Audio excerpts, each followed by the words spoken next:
Everyone, कैसे हैं आप सभी स्टूडेंट्स। मैं उम्मीद करता हूं बहुत अच्छे होंगे और अपनी अपनी पढ़ाई कर रहे होंगे।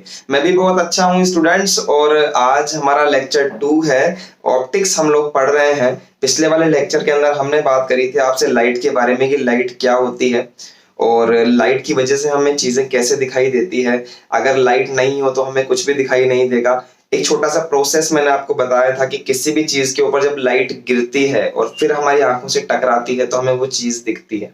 समझ रहे हैं आप बात को। मतलब हर ऑब्जेक्ट से लाइट टकरा के और हमारे को आंखों पर दिखती है। ये बात मैंने आपको समझा दी थी पिछली बार। आज का जो हमारा टॉपिक है स्टूडेंट्स, उसका नाम है रिफ्लेक्शन ऑफ लाइट। आपने ये वर्ड जो है रिफ्लेक्शन ये सुना होगा बहुत कई बार कि लाइट रिफ्लेक्ट हो गई, लाइट रिफ्लेक्ट हो गई, ऐसे कई लोग बोलते हैं। तो आज हम इसका फंडा समझने वाले हैं, इसका फंडामेंटल, इसका प्रिंसिपल कि what is the light reflection. आखिर ये चीज है क्या, ये बला है क्या लाइट रिफ्लेक्शन के बारे में। तो स्टूडेंट्स, स्टार्ट करने से पहले, लिखने से पहले आप कुछ देर मुझसे इंटरेक्ट करेंगे, बात करेंगे। मैं समझाऊंगा आपको कि आज हम क्या पढ़ने वाले हैं और उसके बाद में हम लोग लिखना स्टार्ट करेंगे। तो देखिए एवरीवन, समझिए मेरी बात को ध्यान से। What is light reflection? Reflection क्या होता है? जब भी कोई लाइट रे, एक्चुअली लाइट जो होती है वो रेज की फॉर्म में होती है, इस तरह से बिल्कुल सीधी। समझ रहे हैं? ऐसा है जैसे लाइन होती है ना, वैसे रे होती है। तो जब भी लाइट रेज किसी सरफेस से टकराती है तो टकराने के बाद में उस सरफेस से वो वापस से चली जाए। मतलब जैसे आई है उसी मीडियम में, मतलब जैसे ये एक मीडियम है, सपोज ये आपका एक फ्लैट सरफेस है, समझिए आप ये क्या है, एक फ्लैट सरफेस है और इस पर लाइट रे आती है ऐसे कैसे और टकरा के वापस चली गई। तो इस फिनोमिना को कहते हैं रिफ्लेक्शन ऑफ लाइट। लाइट का टकरा कर वापस चला जाना, इस चीज को कहते हैं स्टूडेंट्स रिफ्लेक्शन ऑफ लाइट। अब ये रिफ्लेक्शन दो टाइप से हो सकता है। कितने टाइप से हो सकता है? दो टाइप से हो सकता है। दो टाइप कौन कौन से हैं? जब तो आपका ये रिफ्लेक्शन सरफेस बिल्कुल स्मूथ हो। क्या हो? बिल्कुल स्मूथ हो, मतलब कि फ्लैट एकदम प्लेन हो ये, तो टकरा के वापस चले जाए। या फिर आपका जो सरफेस है वो थोड़ा सा खुरदरा टाइप का हो, रफ हो। रफ समझ रहे हो? मतलब बिल्कुल फ्लैट नहीं है, प्लेन नहीं है, कुछ खुरदरा टाइप का है। तो लाइट की बीम आएगी, रे आएगी और टकरा कर चले जाएगी। दो टाइप का होगा स्टूडेंट्स। कैसे होगा वो अभी हम जब डायग्राम पढ़ेंगे तब मैं आपको बताऊंगा। इसके अलावा हम पढ़ते हैं कुछ डेफिनेशंस के बारे में, वो समझिए आप स्टूडेंट्स। जैसे कि ये सरफेस है रिफ्लेक्टिव सरफेस, जिस पर से आपकी रे टकरा कर वापस जाएगी। तो जो रे आती है ना स्टूडेंट्स, उस रे को हम कहते हैं इंसिडेंट रे। क्या कहते हैं? Incident ray. और जिस एंगल पर टकराती है इससे, उस एंगल को कहते हैं हम लोग इंसिडेंट एंगल। समझ में आई बात? दूसरी बात, अब रिफ्लेक्ट होने के बाद में जब रे वापस जाती है तो उस रे को कहते हैं रिफ्लेक्टेड रे, क्योंकि वो रिफ्लेक्ट हो चुकी है। क्या कहेंगे? Reflected ray. और जिस एंगल पे जाती है उस एंगल को कहेंगे रिफ्लेक्टेड एंगल। ठीक है एवरीवन। एक इमेजिनरी लाइन होती है जो इस सरफेस के परपेंडिकुलर होती है, इस सरफेस के परपेंडिकुलर होती है 90 डिग्री पर। इस लाइन को हम कहेंगे नॉर्मल। 5 बातें बताई है मैंने आपको। क्या आपको 5 बातें समझ में आई स्टूडेंट्स? तो ये कुछ बेसिक थे जो मैंने आपको समझाए। अब हम आपसे बात करते हैं नोट्स कॉपी के साथ में और नोट्स को लिखना स्टार्ट करते हैं। ये चीजें आपके और अच्छे से क्लियर होगी जब हम आपको रिफ्लेक्शन के बारे में नोट्स में बताएंगे। तो चलिए स्टूडेंट्स, फिर हम बाकी बातें आपसे नोट्स में ही करते हैं। चलिए स्टूडेंट्स, बात करते हैं रिफ्लेक्शन ऑफ लाइट के बारे में। आज का हमारा पहला टॉपिक है रिफ्लेक्शन ऑफ लाइट। समझेंगे पहले। देखिए, आपको अभी मैंने बताया कि कोई लाइट आती है और किसी सरफेस से टकरा करके वापस चले जाती है। आती है और सरफेस से टकरा कर वापस चली जाती है। ये सरफेस किसका है? किसी ऑब्जेक्ट का सरफेस होगा, किसी ऑब्जेक्ट का सरफेस होगा। तो ये प्रोसेस क्या होती है? रिफ्लेक्शन ऑफ लाइट होती है। लिखेंगे इसको, the process through which the light rays falling on the surface on an object are sent back, वापस से, is called the reflection of light. इसको आप अपने मन से भी लिख सकते हैं कि ऐसा प्रोसेस जिसमें लाइट आती है किसी सरफेस पर टकराती है और वापस चली जाती है, इस प्रोसेस को हम क्या कहते हैं, रिफ्लेक्शन ऑफ लाइट कहा जाता है। रिफ्लेक्शन ऑफ लाइट कितने टाइप का हो सकता है, 2 टाइप का हो सकता है रिफ्लेक्शन ऑफ लाइट। फर्स्ट है रेगुलर डिफ्लेक्शन, दूसरा है डिफ्यूज्ड डिफ्लेक्शन। रेगुलर डिफ्लेक्शन क्या होता है एवरीवन, इसके ऊपर जरा सा नजर डालेंगे। देखिए आप, जब आपका जो सरफेस है जिस पर लाइट रे टकरा रही है वो सरफेस बिल्कुल स्मूथ सरफेस है, समझ रहे हैं। देखिए, when the light raise fall on the smooth surface and reflect, this type of reflection is called regular reflection, like plane mirror reflection. कि प्लेन मिरर ले लिया आपने, उस पर आपने रेज का रिफ्लेक्शन करवा दिया तो वो रिफ्लेक्शन हो गया रेगुलर रिफ्लेक्शन। समझ गए बात को। इस तरह का डायग्राम बनेगा, जो रेज इस तरफ आ रही है, देखिए इस तरफ, उसको हम कहेंगे रिफ्लेक्शन, सॉरी इंसिडेंट रेज। कौन सी रेज, इंसिडेंट रेज। और जो टकरा के वापस जा रही है उनको हम कहेंगे रिफ्लेक्टेड रेज। ठीक है एवरीवन। चलिए दूसरी बात करते हैं आपसे कि डिफ्यूज रिफ्लेक्शन क्या होता है। तो स्टूडेंट्स सिंपल सी बात है, डिफ्यूज रिफ्लेक्शन वो होगा जिसमें आपका जो सरफेस आप ले रहे हैं वो रफ सरफेस होगा। तो when the light raise fall on the rough surface and reflect, this type of reflection is called diffused reflection। समझ में आई आपकी बात। ये जो इस तरफ का एरो है, इस एरो को हम कहेंगे इंसिडेंट रेज का एरो, और टकरा कर देखिए वापस चली गई।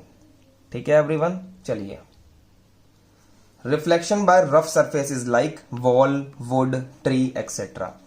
कि रफ सरफेसेस कौन से हो गए, जैसे कि वॉल हो गई, खुरदरी दीवार, लकड़ी हो गई, या फिर ट्री हो गया। तो ये हो गया स्टूडेंट्स हमारे रफ सरफेसेस। समझे आप। These surfaces are not smooth, ये वाले जो सरफेस होते हैं ये स्मूथ नहीं होते। And these are reflected the rays in different direction, और ये क्या करते हैं, रेज को डिफरेंट डायरेक्शन में रिफ्लेक्ट करते हैं। जैसे कि अभी अभी मैंने आपको दिखाया कि डिफ्यूज रिफ्लेक्शन में, कि देखिए जैसे कि ये रफ सरफेस है, रे आई तो देखो कैसे थी, आराम से इस तरह से, लेकिन चली गई किसी अलग ही डायरेक्शन में। ठीक है, फिर ये वाली आई, ये डायरेक्शन में अलग ही चली गई, फिर ये वाली आई, फिर ये चली गई। तो ये डिपेंड करता है कि वो किस तरह का रफ सरफेस है। ठीक है, तो हम लिख सकते हैं यहाँ पर these surfaces are not smooth and these are reflected the rays in different direction.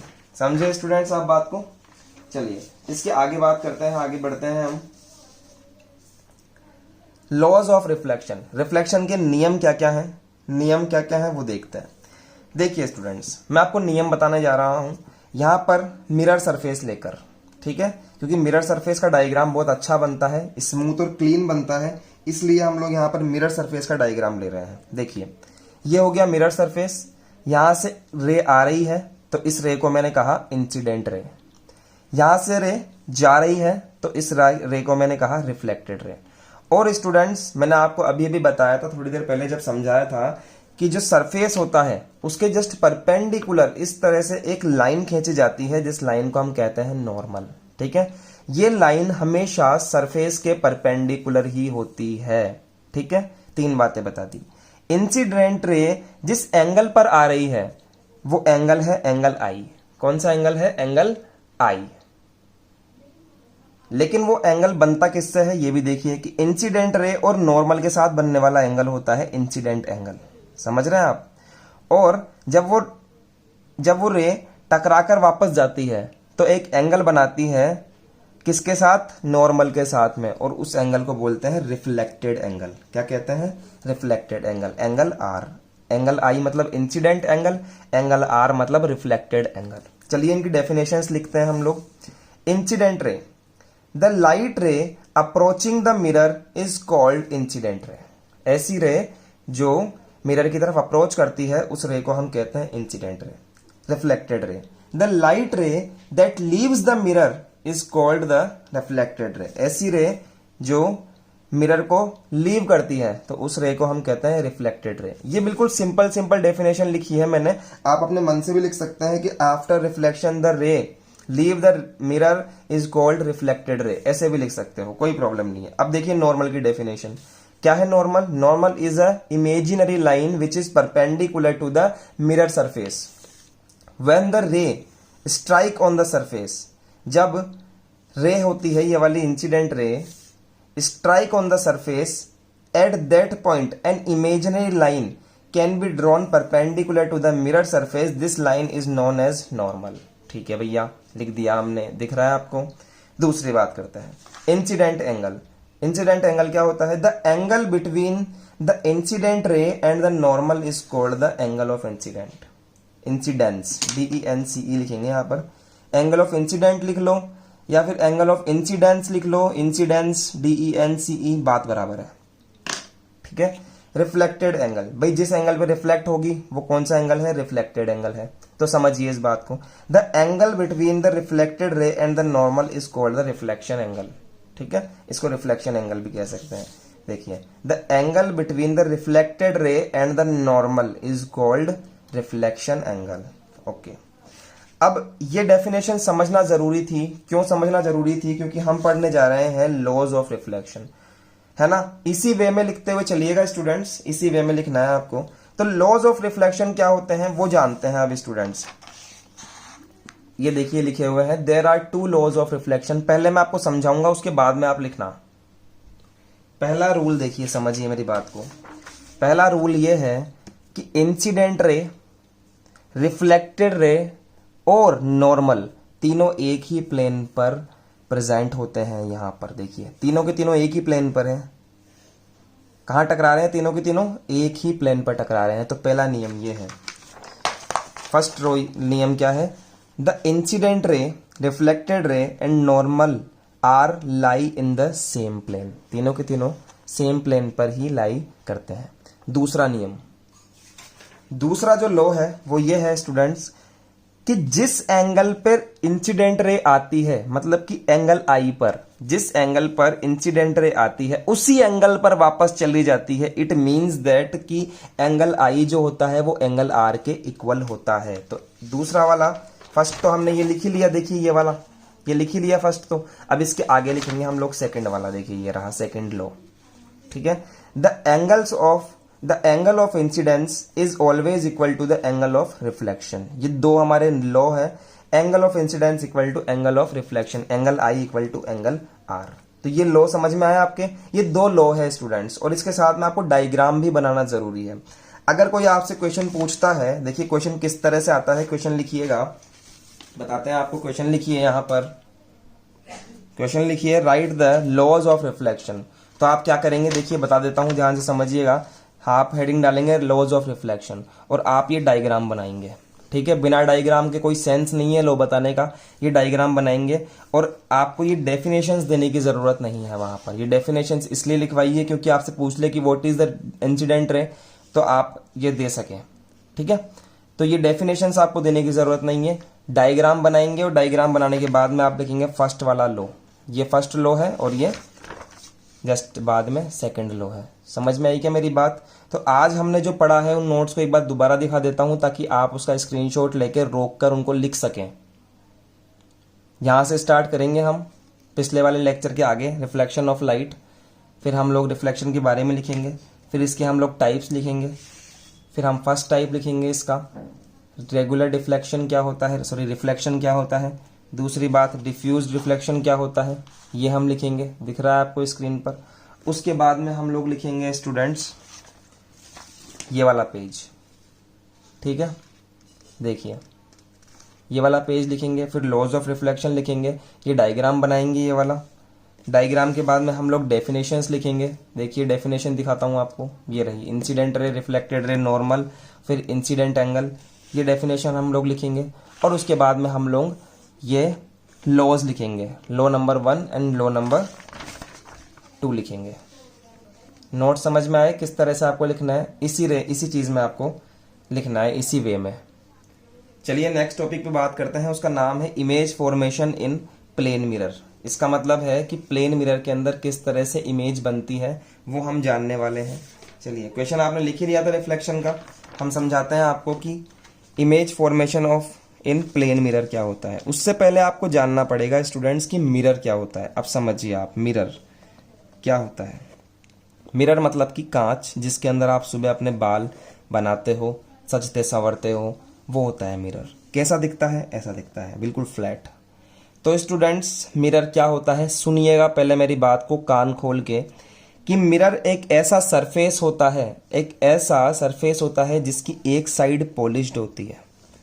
क्या होती है? एक साइड पॉलिश्ड होती है, एक साइड पॉलिश्ड होती है, इसको हम कहते हैं पॉलिश्ड सरफेस। एक साइड पॉलिश होती है तभी तो इस पर रे टकराती है और वापस चली जाती है। अगर नहीं हो पॉलिश तो रे क्या होगी, निकल जाएगी पीछे की तरफ, और हमें ये क्या दिखाई देगा, कांच बिल्कुल ट्रांसपेरेंट दिखाई देगा। जैसे कि आपने कांच के गेट देखे होंगे, ग्लास गेट देखे हैं आपने, किसी ने बच्चे ने देखे हो ग्लास गेट, शोरूम वगैरह में होते हैं ग्लास के गेट, वो बिल्कुल इस तरह के होते हैं, पीछे की तरफ पॉलिश नहीं होती, नो पॉलिश। तो हमें कैसे दिखते हैं, वो हमें दिखते हैं बिल्कुल ट्रांसपेरेंट, हम अपनी आंखों से देखते हैं उनको। तो आप सोचो जब हमारी आंखों से देखते हैं तो लाइट रेज बिल्कुल सीधी निकल जाती है ऐसे, तो हमें कैसे दिखाई देते हैं, ये ट्रांसपेरेंट। तो वो मिरर नहीं है, वो मिरर नहीं है, वो ग्लास है, वो ग्लास है। अगर वो मिरर होता तो एक साइड पॉलिश होती। तो समझ में आया कि मिरर क्या होता है, मिरर के अंदर एक साइड क्या होती है, पॉलिश्ड होती है। तो मिरर की डेफिनेशन लिखेंगे सबसे पहले, mirror is shiny polished object that reflects the light rays falling on it. ठीक है, यहां लिखेंगे। दूसरा पॉइंट है, mirror is one side polished with suitable material to make other side reflective. ठीक है, कि मिरर एक ऐसा सरफेस होता है जिसके ऊपर एक साइड पॉलिश की जाती है ताकि उसका एक साइड रिफ्लेक्टिव बनाया जा सके। दो डेफिनेशंस हैं, आप दोनों में से कोई सी भी लिख सकते हैं और लगा लीजिए। ठीक है, दोनों की जो आपको इजी लगे वो आप याद कर लीजिए। इस तरह से आपको डायग्राम देना जरूरी है। मैं आपको बता दूं कि साइंस के अंदर जितने अच्छे डायग्राम आप दोगे उतने अच्छे नंबर आप पाओगे, है ना। तो डायग्राम देना जरूरी है। मिरर का डायग्राम कैसा है, ऐसा है, ये पॉलिश्ड सरफेस है और ये रिफ्लेक्टिव सरफेस है। ठीक है, types of images formed by mirror, कि मिरर से कितने टाइप की इमेजेस बनती हैं। मिरर से दो टाइप की इमेजेस बनती है स्टूडेंट्स, पहली है रियल इमेज और दूसरी है वर्चुअल इमेज। रियल इमेज मतलब कि एक्चुअल, जिसको आप देख सकते हो, जिसको आप फील कर सकते हो। अब कैसे फील करेंगे सर, वो आगे पढ़ेंगे जब आप इसके फॉर्मेशन ऑफ डायग्राम्स देखेंगे, जब आपको समझ में आएगा कि किस तरह से फील होती है रियल इमेज। और वर्चुअल इमेज वो होती है स्टूडेंट्स जो मतलब कि सिर्फ दिखती है हमको, हम उसको फील नहीं कर सकते इमेज को। समझ रहे हैं। तो चलिए इसकी डेफिनेशन लिखते हैं, अभी धीरे धीरे समझ में आएगी कि रियल इमेज क्या होती है और वर्चुअल इमेज क्या होती है। Real image, the image in which the formed is front of the mirror and can be obtained on the screen is called the real image। अब समझिए आप मेरी बात को, इसको मैं समझाता हूं आपको, कैसे समझेंगे आप इसको, एक सेकंड। कि ये है आपके सामने मिरर और ये आपके सामने कोई ऑब्जेक्ट है। समझिए आप मेरी बात को, ये आपके सामने कोई ऑब्जेक्ट है, इसकी इमेज इसी तरफ बने, जिस तरफ ये ऑब्जेक्ट रखा हुआ है इसी तरफ बने कि टकराई और इसी तरफ इसकी इमेज बन गई। ये तो आपका ऑब्जेक्ट है और ये आपकी इमेज है। जिस तरफ आप खड़े हो उसी तरफ अगर आपकी इमेज बन जाए तो इसे हम कहते हैं रियल इमेज। तो रियल इमेज के आगे हम ऐसे लिख सकते हैं कि ये तो हो गया आपका मिरर, ठीक है, ये हो गया आपका ऑब्जेक्ट और टकरा के ऐसे कैसे आपकी यहीं पर इमेज बन जाए। समझ रहे हो, ये हो गया ऑब्जेक्ट और ये हो गया आपकी इमेज और इसको हम कहेंगे मिरर। ओके, ठीक है। वर्चुअल इमेज क्या होती है वो जानते हैं, देखिए इसको लिख लिया आपने, लिख लीजिए। नेक्स्ट देखते हैं वर्चुअल इमेज। जो आप अभी तक देखते आ रहे हो कांच के अंदर वो वर्चुअल इमेज है। जैसे कि the image which is formed behind the mirror and can not obtained on the screen is called the virtual image. समझिए ये क्या होती है। इस लाइन का अर्थ बताऊंगा आपको कि can be obtained on the screen. जैसे कि ये मिरर है, आप यहाँ पर खड़े हुए हो तो आप अपने आप को कांच में देखते हो तो आपकी आंखों से एक परछाई आपको दिखाई देती है कांच के अंदर। समझ रहे हैं आप, कांच के अंदर दिखाई देती है। अब कांच के अंदर नहीं है, वो कांच के उतनी ही दूरी पर पीछे की तरफ बन रही है जितनी दूरी पर आप खड़े हुए हो डी पर, वो उतनी ही दूरी डी पर आपकी इमेज बन रही है। सपोज आप यहाँ पर 2 मीटर की दूरी पर खड़े हुए हो तो आपकी यहाँ पर 2 मीटर की दूरी पर ही एक परछाई बन रही है जो आपको दिख रही है। वो एक्चुअल इमेज नहीं है आपकी, वो एक्चुअल इमेज नहीं है, वो सिर्फ आपको आंखों से दिख रही है इमेज। आप कांच के सामने जाना आज और आपको अपने आप को देखना, आपको इमेज नजर आएगी। वो इमेज एक्चुअल नहीं है, वो आपको मिरर के पीछे नजर आ रही है इमेज। जितनी दूरी पर आप खड़े हो उतनी ही दूरी पर आपको पीछे की तरफ नजर आएगी। तो जब मिरर के इस तरफ कोई इमेज बनती है, जिस तरफ आप खड़े हो उसके दूसरी तरफ बनती है, तो इस तरफ इसको कहते हैं हम लोग वर्चुअल इमेज, है ना। और वर्चुअल इमेज को आप किसी स्क्रीन पर नहीं ले सकते। स्क्रीन पर लेने का मतलब है कि कहीं इसके अलावा कहीं और जगह पर नहीं दिखा सकते आप, ये इसकी पोजीशन फिक्स है। आप किसी पर्दे पर या किसी स्क्रीन पर इसको नहीं ले सकते हो। आप हट जाओ यहां से, इमेज भी गायब हो जाएगी, ठीक है। लेकिन आप रियल इमेज को समझो कि रियल इमेज जो है, अगर आप यहाँ खड़े हुए हो और आपको इमेज यहाँ पर दिख रही है, तो आप यहाँ पर एक पर्दा लगा दो। पर्दा मतलब कि आप यहाँ पर कुछ भी लगा दो एक चीज, तो उस पर आपको अपनी परछाई दिखाई देगी, इमेज दिखाई देगी आपको अपनी। तो इस तरह की इमेज को हम बोलते हैं रियल इमेज, जिसको हम पर्दे पर ले सकें या फिर स्क्रीन पर ले सकें, और जो हमारी इमेज है वो मिरर के एक तरफ ही बने, जिस तरफ ऑब्जेक्ट है। और वर्चुअल इमेज समझिए कि जिस तरफ हम खड़े हैं उसके दूसरी तरफ बने इमेज, और दूसरी बात जिसको हम लोग स्क्रीन पर नहीं ले सकते वो होती है हमारी वर्चुअल इमेज। समझे मेरी बात को? चलिए एवरीवन, इतनी बात सीखने के बाद में हम सीखते हैं हमारा नेक्स्ट टॉपिक, जिसका नाम है formation of image in plane mirror. ठीक है, कि जब आपका मिरर जो आप ले रहे हैं वो बिल्कुल प्लेन है। क्या है? बिल्कुल प्लेन है। मतलब अभी तक जो हम ले रहे थे, ये वाला जो मिरर है ये प्लेन भी हो सकता है और रफ भी हो सकता है, दोनों हो सकता है। ये मतलब कि प्लेन भी हो सकता है और रफ भी हो सकता है। तो इस पर इमेज इस टाइप से बनती है। अब हम जो सीखने जा रहे हैं ये है formation of image in plane mirror, कि मिरर कैसा हो, बिल्कुल प्लेन हो, इस तरह से। तो सबसे पहली बात तो स्टूडेंट्स जो आपको याद रखनी है, a plane mirror always from the virtual and erect image, कि एक जो प्लेन मिरर होता है ये हमेशा आपको वर्चुअल इमेज देगा। प्लेन मिरर आपके घरों के अंदर होता है। सुनिए मेरी बात को, ध्यान से सुनिएगा, मोस्ट इंपॉर्टेंट बात कह रहा हूं। आपके घर के अंदर जो मिरर होता है वो प्लेन मिरर होता है और ये हमेशा आपको एक वर्चुअल इमेज देता है। तो आप इसका नोट याद कर सकते हैं, the plane mirror always form virtual image and erect image. Erect का मतलब होता है स्टूडेंट सीधा। सीधा मतलब जैसे आप खड़े हो ना, जैसे आप खड़े हो वैसे के वैसे ही खड़े हुए नजर आओगे आप।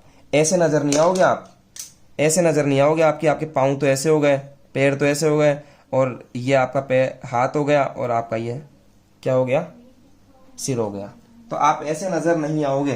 ठीक है, तो सबसे पहली बात आपको याद करनी है, a plane mirror always form virtual and erect image, की सीधी इमेज देता है। दूसरी बात ये स्टूडेंट्स कि जब आप देखोगे अपने आप को प्लेन मिरर में, तो जितनी दूरी पर आप खड़े हुए हो उतनी दूरी पर आपको अपना इमेज नजर आएगा। तो आप बोलोगे the distance between object and the mirror. Distance between the object मतलब कि ऑब्जेक्ट ये खड़ा हुआ है, object and the mirror, this is the mirror. Object and the mirror के बीच में d1 डिस्टेंस है। The distance between object and mirror and the distance between image and object, ये इमेज है और इमेज का ऑब्जेक्ट। इमेज और sorry मैं क्या कह रहा हूं कि the distance between object and mirror is equal to the distance between mirror and image. तो d1 इक्वल टू d2 होगा, ये आप लिख सकते हैं। यही बात यहां पर लिखी हुई है। तीसरी बात स्टूडेंट्स सबसे इंपॉर्टेंट, कि जब आप अपने आप को मिरर में देखते हो तो आपका लेफ्ट हैंड आपको राइट हैंड दिखाई देता है। ध्यान रखना है इस बात को, दिमाग लगा के देखना। आज जो आपका इस तरफ है ना, इस तरफ है, वो आपका इस तरफ हो जाता है जब आप इमेज के अंदर देखते हो। ठीक है, लेफ्ट हैंड आपको राइट हैंड नजर आता है और राइट हैंड आपको लेफ्ट हैंड नजर आता है, चाहे आप करके देख लेना इस चीज को। तो देखिए तीसरी बात है, the image formed by a plane mirror is laterally inverted. इसको आप क्या कहोगे? Laterally inverted. लेटरली इन्वर्टेड का मतलब होता है उल्टी इमेज। ठीक है, इस तरह से करके दिखाऊंगा अभी, चिंता मत करो। लेटरली इन्वर्टेड को एक अलग से टॉपिक बनाकर दिया हुआ है जिसका नाम है लेटरल इन्वर्जन। क्वेश्चन पूछ लेता है व्हाट इज लेटरल इन्वर्जन।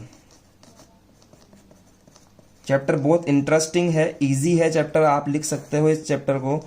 अच्छा चैप्टर है, साथ साथ पढ़ते हुए चलना। चैप्टर बड़ा भी बहुत है, ठीक है, इजी है इसका मतलब बड़ा है चैप्टर। नेक्स्ट देखिए बात, what is lateral inversion. Lateral inversion का मतलब होता है कि किसी चीज का उल्टा दिखना। समझ रहे हो आप? किसी भी चीज का उल्टा दिखना। आप आज एक एक्सपेरिमेंट करना, और आप एक्सपेरिमेंट में क्या करोगे मैं बताता हूं आपको।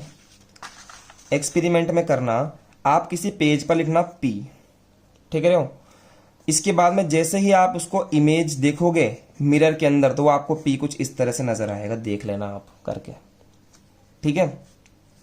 आप पेपर पर लिखना एस और आप देखना जब आप उसको मिरर पर देखोगे तो आपको नजर आएगा कुछ इस तरह से, ठीक है। अगर आप उल्टा लिखोगे साहब, अगर आप इस तरह का लिखोगे और आप उसको जब आप मिरर में देखोगे तो वो आपको इस तरह से नजर आएगा। यानी कि कोई भी चीज अगर आपको मिरर में देखनी है तो आपको उल्टी लिखनी पड़ेगी, तब जाकर आपको सीधी नजर आएगी। समझ रहे हैं बात को? इस उल्टे सीधे के खेल को ही कहते हैं लेटरल इन्वर्जन। आपने कई जगह पर देखा होगा एक वर्ड, अभी बताता हूं। पहले लेटरल इन्वर्जन की डेफिनेशन देखते हैं। Lateral inversion is a phenomenon in which the left appears to be right, left दिखता है right, and vice versa. Vice versa का मतलब है कि इसका उल्टा भी पॉसिबल है, कि लेफ्ट राइट दिखता है तो राइट लेफ्ट भी दिखता है। वाइस वर्सा का मतलब होता है कि लेफ्ट राइट दिखता है तो राइट लेफ्ट भी दिख सकता है। तो लिखेंगे lateral inversion is a phenomenon in which left appears to be right and vice versa. It occurs generally in the mirror due to the reflection of light. ठीक है, आप एक एग्जाम्पल दे सकते हैं कि place a paper on which P is written and we will see in the mirror, we see that P is view this. P ऐसा दिखता है। Also we can see the word this. जब आप इस word को देखिए AMBULANCE, इस तरह से लिखा रहता है किसी भी एम्बुलेंस के ऊपर आप देखना, ऐसे उल्टा लिखा रहता है, और जैसे ही इसको आप मिरर में देखते हो ये आपको नजर आता है एम्बुलेंस। तो इस फिनोमिना को कहते हैं लेटरल इन्वर्जन। समझ में आई क्या बात? तो आप ये नोट्स भी लिख लीजिए, जैसे जैसे बताया है वैसे वैसे लिख लीजिए, ठीक है एवरीवन। एक बार मैं आपको बता देता हूं कहां से अब आपको लिखना है। लॉज हम लिख चुके हैं। लॉज के बाद में हमें लिखना है image formation in plane mirror, ठीक है, image formation in plane mirror, ठीक है। तो ये हो गया मिरर। मिरर क्या होता है? Types of image formed bye mirrors, दो टाइप की इमेज होती है। दूसरी बात हम करते हैं आपसे, वर्चुअल इमेज क्या होती है ये बता दिया मैंने आपको, और formation of image in plane mirror ये क्या होता है ये भी मैंने आपको बता दिया। ये देखिए यहाँ पर, ठीक है। Formation of image in plane mirror क्या होता है इसके बारे में भी आपको पूरा लिखना है डिटेल में। उसके बाद में आपको लिखना है लेटरल इन्वर्जन, ठीक है एवरीवन। तो यहां तक हमने कर लिया है आज के हमारे लेक्चर में। अगले लेक्चर में हम आपसे मिलेंगे और आगे की बात करेंगे। आज के लिए ऑल द बेस्ट एवरीवन।